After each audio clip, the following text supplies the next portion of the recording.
والعاقبۃ للمتقین والصلاة والسلام علی سید الانبیاء والمرسلین وعلی آلہ واصحابہ اجمعین، اما بعد۔ اعوذ باللہ من الشیطان الرجیم، بسم اللہ الرحمن الرحیم۔ قل بفضل اللہ وبرحمتہ فبذلک فلیفرحوا، صدق اللہ العظیم وصدق رسولہ النبی الکریم الامین۔ ان اللہ وملائکتہ یصلون علی النبی یا ایھا الذین آمنوا صلوا علیہ وسلموا تسلیما۔ الصلاۃ والسلام علیک یا سیدی یا رسول اللہ۔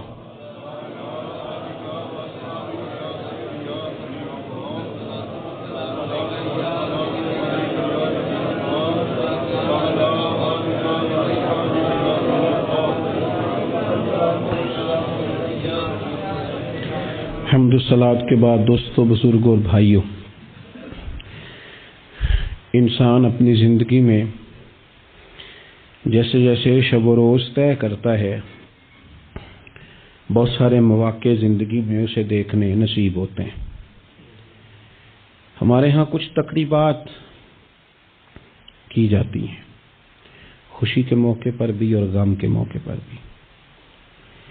خوشی کی تقریبات بھی پہلے بڑی مختصر، جامع، پروقار اور وزادار ہوتی تھی۔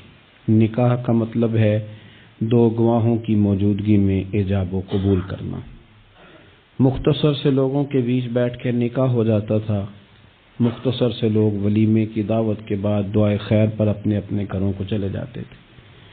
ہندوستان میں مسلمانوں نے ہندوؤں کو دیکھا کہ وہ مہندی کی رسم کرتے ہیں، اس پر پھر اتنی زیادہ توجہ لوگوں کی بڑھ گئی کہ وہ باقاعدہ شادی کا حصہ بن گئی، باقاعدہ اس پہ بہت بڑا سرمایہ خرچ ہونے لگ گیا۔ پھر اس کے ساتھ ساتھ فی نفس ہی عورت کا ہاتھوں پہ مہندی لگانا تو ناجائز نہیں، لیکن اس میں پھر ایک باقاعدہ تقریب رکھ لینا، پھر مرد عورتوں کا اکٹھے ہونا، پھر ڈھول ڈھمکا ہونا، پھر شور شرابہ ہونا، اس کی شریعت قطعاً اجازت نہیں دیتی۔ پھر یہ ہوتا تھا کہ شادی سے قبل جب رشتہ طے ہوتا تھا تو طریقہ یہ تھا کہ لڑکی اور لڑکے کا نکاح کر دیا جاتا تھا اور مناسب وقت پر رخصتی ہو جاتی تھی۔ نبی پاک صلی اللہ تعالی علیہ وسلم نے حضرت سیدہ عائشہ صدیقہ رضی اللہ تعالی عنہا کے ساتھ نکاح کیا اور 3 سال کے بعد رخصتی ہوئی۔ چلے بعد میں لوگوں نے اگر نکاح نہ کیا تو پھر کہا کہ نسبت طے کر دی ہے۔ یہ بڑا سونا، اچھا، صاف ستھرا فکرہ تھا۔ اب باقاعدہ اس نام کو منگنی کا نام دے دیا گیا، اور ہم دوسروں کی چال چلتے چلتے اپنی وفاداری بھولتے جا رہے ہیں۔ دیکھا دیکھی نا لوگوں کی، دیکھا دیکھی۔ میرج ہال کا تصور صرف اتنا تھا کہ اب آبادیوں میں جگہ موجود نہیں ہے تو باقاعدہ ایسے ہال بنا لیے جائیں جن میں نکاح آسانی سے ہو جائے، لیکن اب تو مہنگے سے مہنگا ہال، اس میں پھر سہولیات، پھر اس میں آسانیاں، پھر کھانے کی بھرمار اور مختلف ڈشیں، یہ سوائے اپنے اوپر بوجھ ڈالنے کے، امیر بوجھ ڈالتے ہیں، غریبوں کو پریشان کرتے ہیں، ان کے بچے دیکھا دیکھی اس چکر میں پڑ جاتے ہیں، حالات سنگینی کا رخ اختیار کر جاتے ہیں۔ منگنی باقاعدہ میرج ہال میں ہونے لگ گئی۔ اللہ تعالیٰ معاف فرمائے تو وہاں بھی مردوں عورتوں کا اختلاط ہے باقاعدہ۔ ابھی اس کا نکاح نہیں ہوا، وہ تو غیر محرم ہے، اس کو انگوٹھی دی جاتی ہے پہنانے کے لیے، اور لڑکا لڑکی کے ہاتھ میں انگوٹھی پہنا رہا ہے۔ ناراض نہ ہونا، حاجی صاحب بھی کھڑے ہوتے ہیں، نمازی صاحب بھی کھڑے ہوتے ہیں، وہ صاحب بھی کھڑے ہوتے ہیں جو مذہبی تقریبات میں آگے آگے دکھائی دیتے ہیں، لیکن یہاں دین ہی نہیں یاد آ رہا۔ کوئی شخص کلام کرنے کو تیار ہی نہیں ہے کہ میاں یہ تو حرام ہے، حرام ہے، اشد حرام ہے۔ جب تک ان کا نکاح نہیں ہو جاتا یہ ایک دوسرے کے لیے محرم نہیں ہے، لیکن کوئی روکنے والا نہیں۔ تقریبات بڑھتی گئیں، بوجھ بڑھتا گیا، بہت بڑا سرمایہ۔ ویسے بھی مسلمان نے کوئی اس کی تو زندگی بڑی بامقصد ہے، اس نے کوئی یہاں الجھ کے تو نہیں نہ رہ جانا۔ پھر اور باتیں بڑی، سالگرہ ایک پورا وتیرہ اختیار کر گئی ہے، گھروں کے اندر سرائیت کر گئی ہے سالگرہ، ایک پوری تقریب بن گئی ہے، ایک پورا خرچہ لے گئی ہے وہ۔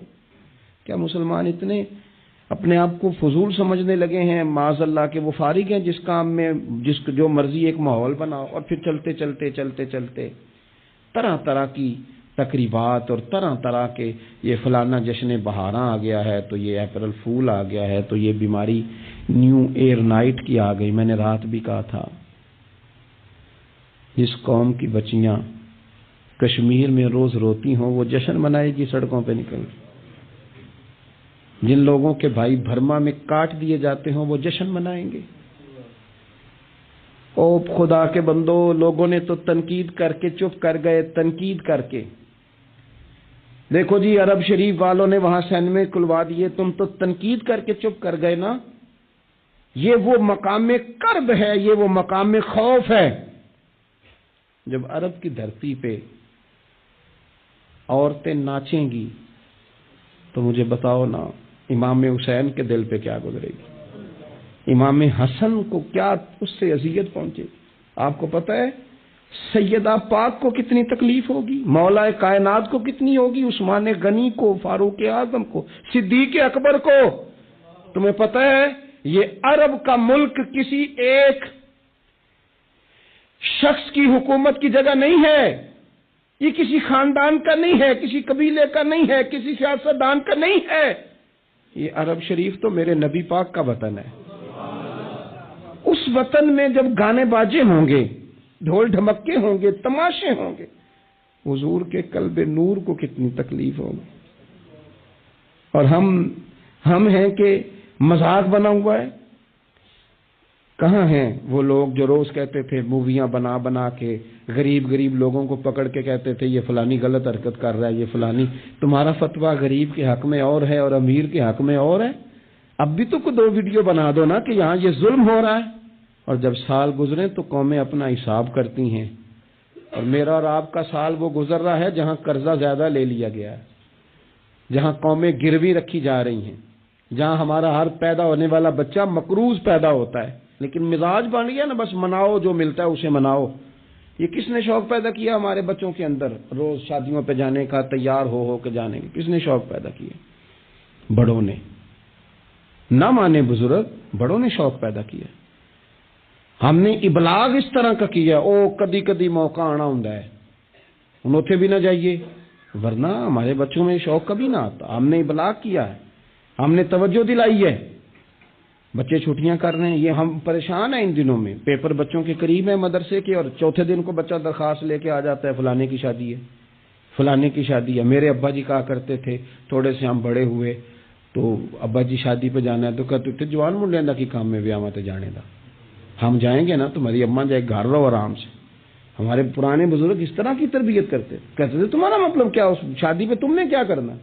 اور یہاں سارا کام ہی بچے اور بچیوں کو دے دیا گیا، بچے اور بچیوں کو، اور تیار کر کے نہیں جاتا۔ کسی خاص جگہ پہ کوئی مجبوری ہو جائے، قربت اتنی زیادہ ہو کہ رہا نہ جائے، تو کبھی نکاح پڑھانے کے لیے جاؤں نا تو بس میرے کانوں سے آواز ٹکراتی نہیں، لیکن میں سمجھ جاتا ہوں کہ کیا باتیں گونج رہی ہیں۔ اور پردہ ہی کر لو تھوڑا سا، وہ کہتے ہیں پردہ، یہ بچی کے نکاح کی مووی نہ بنی تو فلم ہی نہیں مکمل ہوگی۔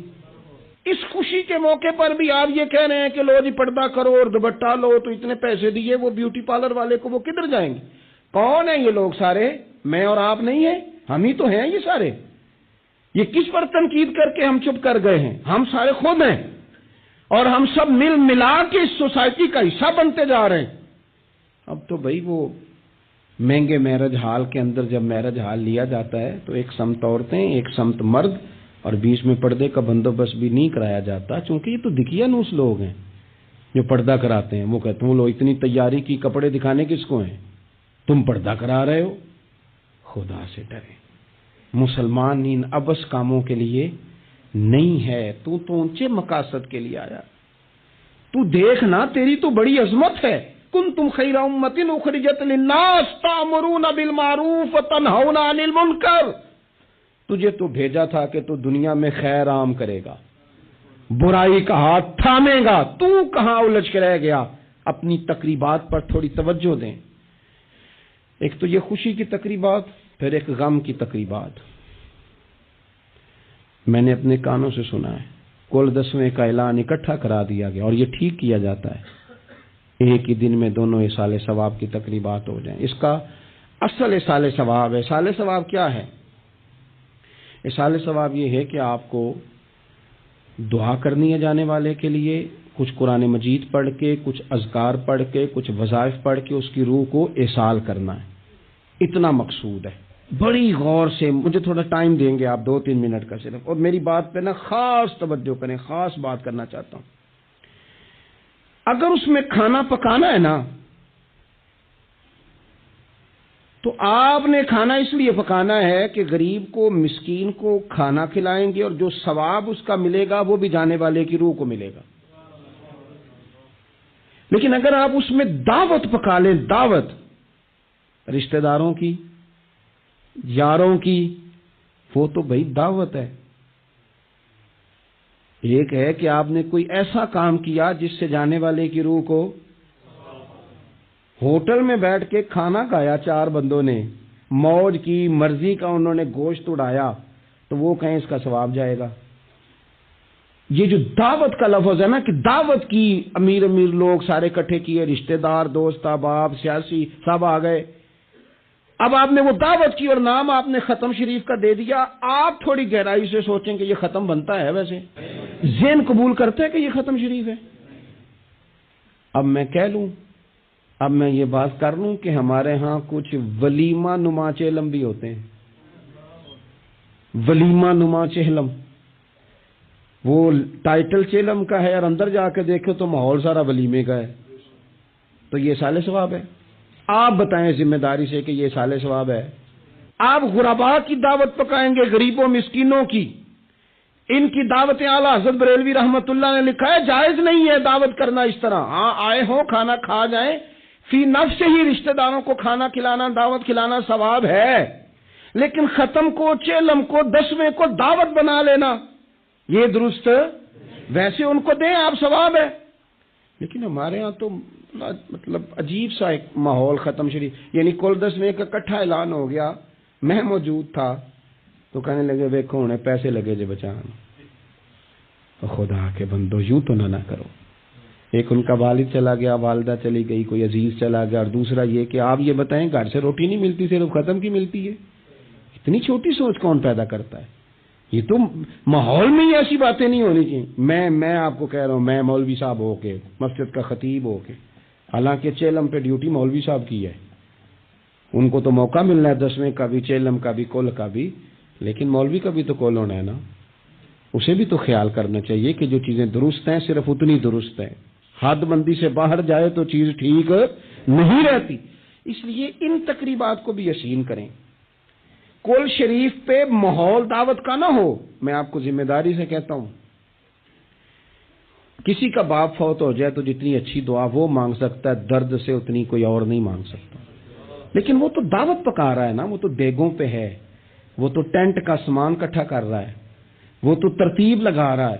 اور میں ذمہ داری سے کہتا ہوں، کل سے پہلے 10ویں کے بعد، چیلم کے بعد بیٹوں کی لڑائی ہوتی ہے کہ خرچہ زیادہ ہے، تم حصہ نہیں پورا دے رہے، یہ سال ثواب ہے؟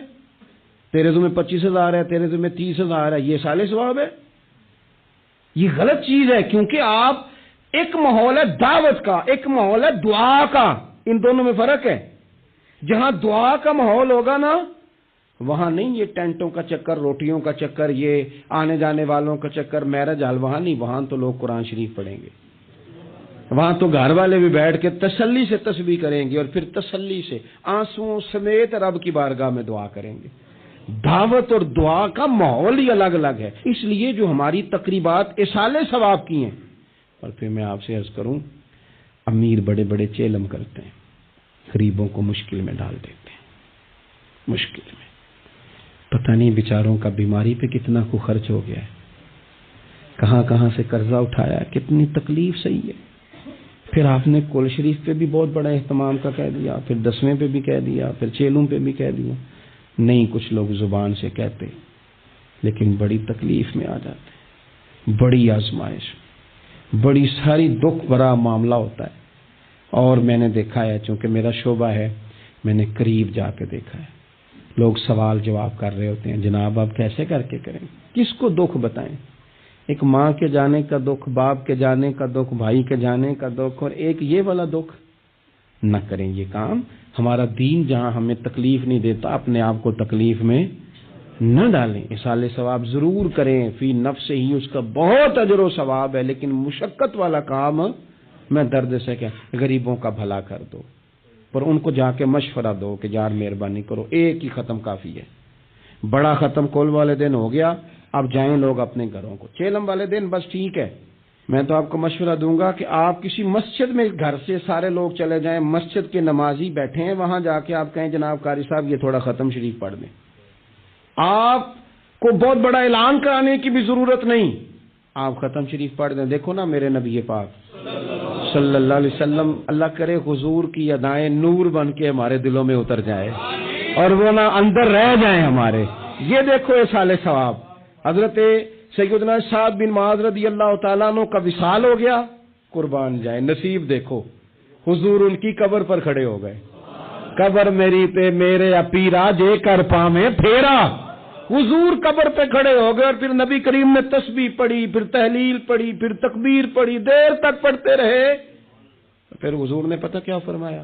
فرمایا تمہارے بھائی کی قبر تنگ ہو گئی تھی، میں نے تسبیح پڑھی ہے تو اللہ نے کشادہ کر دی ہے، کھول دی ہے قبر، تو جاؤ نا ابا جی کی قبر پہ پڑھو نا وہاں اللہ اکبر اللہ اکبر اللہ اکبر، پڑھو نا وہاں جا کے الحمدللہ الحمدللہ وہاں پڑھو جا کے، وہاں جا کے کہو لا الہ الا اللہ لا الہ الا اللہ لا الہ الا اللہ محمد الرسول اللہ صلی اللہ علیہ، پڑھو جا کے وہاں سورہ یاسین، پڑھو جا کے سورہ ملک، پڑھو جا کے وہاں قرآن مجید، دیکھو معاملات ٹھیک ہو جائیں گے۔ یہ اصالِ ثواب کی ترتیب بنائیں، گھر میں بھی اصالِ ثواب کریں تو ذرا درد سے، ذرا ذوق سے، ذرا اچھی طرح پڑھ کے، لیکن دعوتیں نہ بنائیں کل 10ویں چیلم کو، دعوتیں یعنی مل بیٹھو، کپڑے نئے نکالو، پوری تیاری کرو، اور جناب وہاں جاؤ اور جا کے کھانا کھاؤ اچھا سا خوبصورت سا، اور ساری توجہ ہی کھانے پہ، چونکہ وہ اس کو پتہ ہے کہ جس طرح شادی میں کھانا کم پڑ گیا تو عزت نہیں ہوگی، اس طرح اگر چیلم پہ کم پڑ گیا تو پھر بھی رسوائی ہوگی، تو جب کھانے پہ لگ جائیں گے تو دعا تو رہ گئی، جانے والے کا فائدہ نہ ہو سکا۔ دو ایک باتیں مزید اسی عنوان پر، اللہ تعالیٰ نے قرآن مجید میں یہ فرمایا کہ قل بفضل اللہ وبرحمتہ فبذلک فلیفرحوا، اے محبوب علیہ السلام آپ اپنے غلاموں سے فرما دیں کہ جب اللہ کا فضل اور اس کی رحمت ملے تو پھر خوشی منایا کریں، اظہار مسرت کریں۔ امام فخر الدین رازی رحمۃ اللہ علیہ نے یہاں ایک بات لکھی ہے جو بڑی خوبصورت ہے اور بڑی سمجھنے والی ہے۔ امام رازی رحمۃ اللہ علیہ فرماتے ہیں کہ یہ خوشی اس لیے نہیں منانی کہ انعام ملا ہے، خوشی اس لیے منانی ہے کہ رب کی طرف سے ملا ہے، خوشی اس لیے منانی ہے کہ محبوب نے دیا ہے، تو جب محبوب دے نا، وہ چند دن پہلے بڑا لطف آیا، بس ایک بات ہے بھولتی نہیں، سے ثبوت نہ منگو میتھوں نظر کرم کا دھوئی، اے میں جانا یا دل بر جانے غیر نہ جانے کوئی۔ یہ اس لیے خوشی منانی ہے کہ نظر کرم ہوئی ہے، اللہ نے نوازا ہے، تو اب جب اس لیے خوشی منانی ہے کہ اللہ نے دیے تو پھر خوشی بھی وہی منانی ہے جس سے اللہ راضی ہو، اسی انداز میں رہنا ہے جس میں رب رسول راضی ہوں۔ تقریبات میں دو تین چیزوں کا خاص خیال، ایک تو خرچ حد سے زیادہ نہیں ہونا چاہیے، اعتدال کے ساتھ خرچ کریں، فضول خرچی سے بچیں۔ ہماری شادیوں میں اتنا زیادہ خرچ ہوتا ہے، اتنا زیادہ خرچ ہوتا ہے، اور یہ چونکہ ہماری طبیعت ہے نا، ہم کسی نہ کسی بات میں اپنے آپ کو خود بخود ایموشنل کر لیتے ہیں۔ میرا پہلا منڈا ہے تو میں زور لانا ہے، سارے چاہ کرنے، پھر میرا آخری ہے تو ہن بھی میں سارے چاہ، او دیکھو جی آخری شادی ہے، او یہ آخری نہیں ہے میرے بھائی، کس نے آپ کو کہا؟ دعا کریں نا اللہ بیٹے کو بھی بیٹے دے، اللہ بیٹے کو بھی بیٹیاں دے، تو ان کی بھی شادیاں ہوں، تو آخری تو نہ ہوئی۔ کیوں؟ مطلب آپ بلا وجہ اپنے آپ کو خود بخود ایموشنل کر کے، اور یہ اتنی کبھی طبیعت ہے بعض لوگوں کی کہ وہ کہتے ہیں وہ دکھانا ہے آج. آپ شادی کی تقریبات کو فضول خرچیوں سے بچائیں. قرآن مجید نے کیا کہا کلو وشربو ولا تسرفو، کھاؤ بھی پیو بھی، فضول خرچی نہ کرو، اعتدال میں رہ کے کرو سارا کام، لیکن میانہ روی میں، اعتدال میں. ایک قرضہ وہ ہے جو انسان مجبور ہو کے لیتا ہے، کوئی مجبوری آ گئی، کوئی تنگ دستی آ گئی، کوئی نقصان ہو گیا. ایسے مقروض کے ساتھ تو نبی پاک صلی اللہ تعالی علیہ وسلم نے اظہار ہمدردی فرمایا ہے. ایسے مقروض کو مہلت دینے کا کہا ہے جو مجبور ہو کے قرض لیتا ہے. حضور صلی اللہ علیہ وسلم نے فرمایا اگر تم نے کسی شخص سے قرض لینا ہے اور وہ تنگ دست ہے تو تم اسے مہلت دو. تم جتنے دنوں کی اسے مہلت دو گے نا، اور جتنے پیسے تم نے لینے ہوں گے اتنے ہی پیسے روز اللہ تمہیں صدقہ کرنے کا ثواب عطا فرمائے گا. اظہار ہمدردی کیا. اور کریم ہے نا محبوب، لاجپال ہے نا محبوب، عطائیں کرنے والے ہیں نا محبوب. کون دیتا ہے دینے کو منہ چاہیے، دینے والا ہے سچا ہمارا نبی. اور مانگیں گے مانگے جائیں گے، منہ مانگی پائیں گے. سرکار میں نہ اللہ ہے نہ حاجت اگر کی ہے. حضور فرماتے ہیں ابن ماجہ میں محبوب کریم علیہ السلام کا فرمان موجود ہے. محبوب فرماتے ہیں میں مومنوں کی جانوں سے بھی زیادہ قریب ہوں. اگر میرا کوئی مسلمان مومن میرا امتی فوت ہو جائے اور اس کے ذمہ قرض ہو تو مجھ سے آ کے لے لینا، میں اپنے امتی کا قرض ادا کر دوں گا. اور حضور سید عالم صلی اللہ تعالی علیہ وسلم، میں پھر کہہ رہا ہوں اس میں کئی روایات آپ کے سامنے رکھ سکتا ہوں. حضرت ابو امامہ رضی اللہ تعالیٰ عنہ انصاری صحابی ہیں، فرماتے ہیں میں بڑا پریشان تھا اور مسجد میں بیٹھا تھا. قرض بہت بڑی اذیت ہے. مقروض قیدی ہے، صحت ہونے کے باوجود بیمار ہے، گھر ہونے کے باوجود بے گھر ہے، ساری آسانیاں ہونے کے باوجود تکلیف میں ہے چونکہ مقروض ہے. ہر وقت کی اذیت ہے، ہر وقت کی ٹینشن ہے. حضرت ابو امامہ رضی اللہ عنہ فرماتے ہیں میں مسجد میں بیٹھا تھا، قربان جائیں نبی کریم علیہ السلام تشریف لائے اور محبوب کے میٹھے اور مد بھرے جملے، کک سواد نہیں مشری اندر اسی کھنڈاں وی چک ڈٹھیاں، انہاں ساریاں شیواں نالوں گلاں سجن دیاں مٹھیاں. محبوب نے فرمایا ابو امامہ کیا بات ہے یار، یہ وقت نہیں مسجد آنے کا، اور اس وقت کے اندر میں تمہیں مسجد میں دیکھ رہا ہوں، اس وقت کیوں بیٹھے ہو؟ عرض کرنے لگے حضور مجھے قرض نے پریشان کر دیا، آزمائش میں آ گیا ہوں، حضور کیا کروں؟ تو نبی کریم نے فرمایا میں تمہیں دعا سکھاتا ہوں نا. حضور نے دعا سکھائی، کہاں پڑھو اللہم انی اعوذ بک من الہم والحزن واعوذ بک من العجز والکسل واعوذ بک من الجبن والبخل واعوذ بک من غلبۃ الدین وقہر الرجال. فرمائے اس دعا کو پڑھا کرو اللہ خیر کر دے گا. حضرت ابو امامہ فرماتے ہیں لوگوں میں نے یہ دعا پڑھی، میرے نصیب دیکھو، پڑھی میں نے پر سیکھی میں نے ڈائریکٹ حضور سے ہے. میں نے یہ دعا پڑھی، اللہ نے میرے قرضے بھی دور کر دیے اور میرے غم بھی سارے دور کر دیے. ہمارے تو وظیفے میں اعلیٰ حضرت نے اس دعا کو شامل کر دیا. فرمایا اسے پڑھو، صبح بھی پڑھو شام بھی پڑھو، غم بھی دور ہوں گے قرضے بھی دور ہوں گے.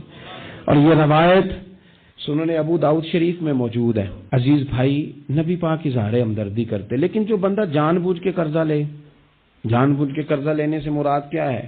شہرت کے لیے، دکھاوے کے لیے، زیادہ خرچے کرنے کے لیے، مہنگی شادی کرنے کے لیے جو بندہ قرضہ لے اس کے بارے میں پتہ ہے رسول کریم صلی اللہ تعالی علیہ وسلم نے کیا فرمایا؟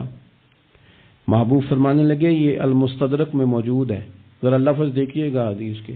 حضور فرمانے لگے میں کفر اور قرض سے اللہ کی پناہ مانگتا ہوں. میں کہہ چکا ہوں کہ شارحین حدیث نے لکھا یہ وہ والا قرض ہے جو بندے نے شہرت کے لیے لیا، خرچے بڑھانے کے لیے لیا، مہنگی شادی کرنے کے لیے، دکھاوے کے لیے کام کرنے کو لیا، مجبور نہیں تھا، جان بوجھ کے لیا. حضور فرمانے لگے میں کفر اور قرض سے اللہ کی پناہ مانگتا ہوں. تو صحابی نے عرض کی یا رسول اللہ آپ قرض اور کفر کو برابر کر رہے ہیں، ایک جگہ ذکر فرما رہے ہیں؟ تو حضور نے فرمایا ہاں میں ایک جگہ ذکر کر رہا ہوں، میں ان دونوں کا ذکر اکٹھا کر رہا ہوں، کفر اور قرض. اتنی بڑی بات، اعتدال میں رہیں، کم سے کم قرضے. اور یہ سارا کچھ ہو سکتا ہے، کوئی مشکل کام نہیں ہے. دوسری بات، ایک تو شادی میں خرچ کم سے کم کریں تقریبات میں، اور دوسری بات یہ کہ تھوڑا سا نا پردے کا اہتمام ہو. میں کوئی تنقید نہیں کرتا، طنز نہیں کرتا، چونکہ ہماری بہنیں مائیں بیٹیاں ہوتی ہیں، ہم نہیں انہیں سمجھانا ہے، ان کو ذرا سمجھائیں، ان کو یہ بتائیں کہ قیمتی چیزیں جو ہوتی ہیں وہ پردوں میں ہوتی ہیں۔ ہمارے گھر میں 20 تولے سونا پڑا ہو تو ہم نے کبھی نہیں باہر نکل کے بتایا کہ پڑا ہے، کیونکہ قیمتی ہے نا، تو پردے میں رکھا ہوا ہے، اس کی چابی کا بھی ہم خیال رکھتے ہیں کہ کہیں گم نہ ہو جائے۔ اسی طرح ہر کتاب کو غلاف نہیں چڑھتا، صرف قرآن پاک کو چڑھتا ہے۔ انہیں بتاؤ کہ ساری بیویاں پردہ نہیں کرتی، صرف سیدہ عائشہ صدیقہ کی کنیزیں کرتی ہیں، صرف سیدہ فاطمہ کی کنیزیں کرتی ہیں رضی اللہ تعالی عنہما۔ تھوڑا سا نا پردے کا اہتمام۔ شادی بیاہ پہ تو بالکل ہی معاملہ گڑبڑ ہے، اور پوری تیاری کر کے عورتیں معاذ اللہ آ جاتی ہیں، اور یہ تو روکنا ہے ان کے ورثاء نے، ان کے جو ولی ہیں۔ عورت نے جو بناؤ سنگار کرنا ہے وہ تو گھر میں اپنے خامد کو دکھانے کو کرنا ہے، تو وہ گھر میں کرے جب اس کو ضرورت ہو، لیکن اس طرح سے لے کر کے اس کو بیاہ میں جانا، شادی میں جانا، مہندی کی تقریب میں جانا، یہ نہ عقلاً ٹھیک ہے، نہ نقلاً ٹھیک ہے، نہ تہذیب کے طور پر ٹھیک ہے، نہ سوسائٹی میں مہذب لوگ اس طرح کا کوئی کام کرتے ہیں۔ سنو، نبی پاک صلی اللہ تعالی علیہ وسلم نے ارشاد فرمایا، شرک کے بعد جو سب سے بڑا گناہ ہے وہ بدکاری ہے، بے حیائی۔ اور نبی پاک علیہ السلام نے فرمایا کچھ عورتیں ایسی ہیں جو لباس پہن کے بھی ننگی ہیں۔ فرمایا یہ وہ عورتیں ہیں جنہیں اللہ تبارک و تعالی جنت کی ہوا بھی عطا نہیں کرے، خوشبو تک نہیں ملے۔ ان کو یہ سمجھائیں۔ یہ آج کل بڑا عروج ہے شادیوں کا۔ خواتین مہربانی کریں، اپنے اوپر رحم کھائیں، نہ اللہ کی نافرمانی مول لیں۔ ماؤں بہنوں بیٹیوں، پھر روتی ہو، دکھ سناتی ہو، کہتی ہو بڑی ساری آزمائش میں ہے، تو اگر تکلیف میں ہو تو پھر تو رحمت والے کام کرو نا۔ بندہ تکلیف میں بھی ہو، دکھوں میں بھی، اور کام عذاب والے کرے تو اسے کس طرح کر کے آسانی میسر آئے گی؟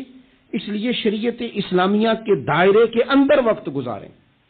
تیسری گزارش تقریبات کے حوالے سے، تیسری اور آخری یہ ہے کہ ہم نا شادی ہو، بیاہ ہو، کوئی بھی معاملہ ہو، ہمارا یہ مزاج بن گیا ہے کہ ہم نا تعلقات نبھاتے ہیں۔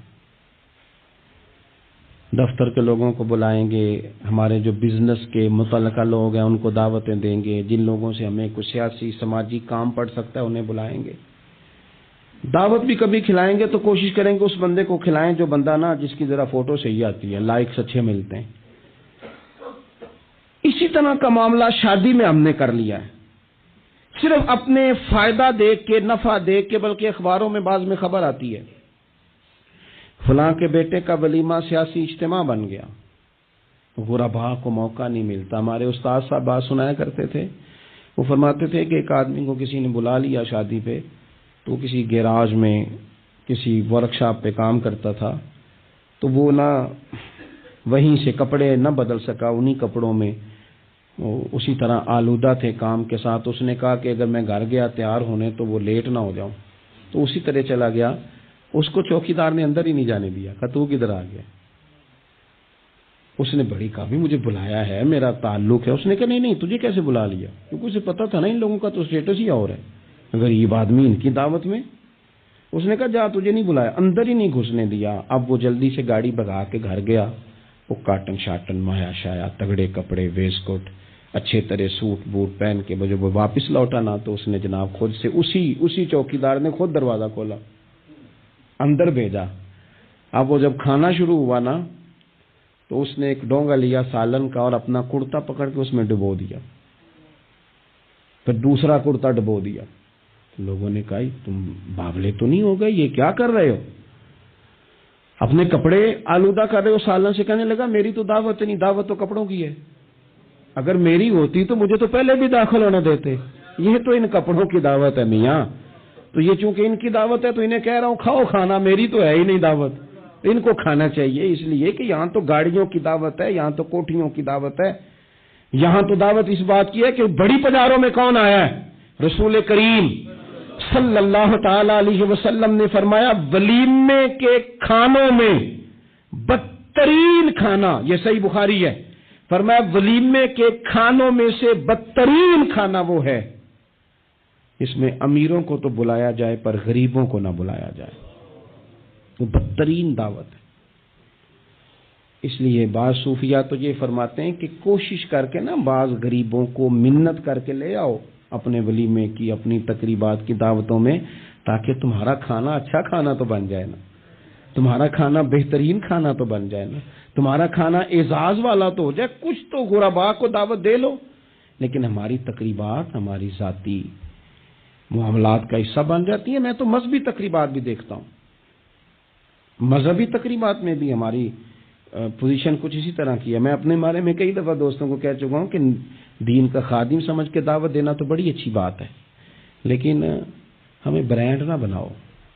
ہمیں بہت جگہ بڑی اچھی طرح سمجھ آ جاتی ہے کہ بعض آدمی کا بات کرنے کا سٹائل کیا ہے، اور جو آدمی روز اتنی لمبی چوڑی تقریر کرتا ہے، اس کو جب آگے کوئی شخص بات سنانے کی کوشش کرتا ہے تو پتہ چلو اکثر چل جاتا ہے کہ کہاں سے بات کر رہا ہے۔ چلیں، جواب نہ دینا کئی دفعہ اخلاقی طور پر درست نہیں ہوتا۔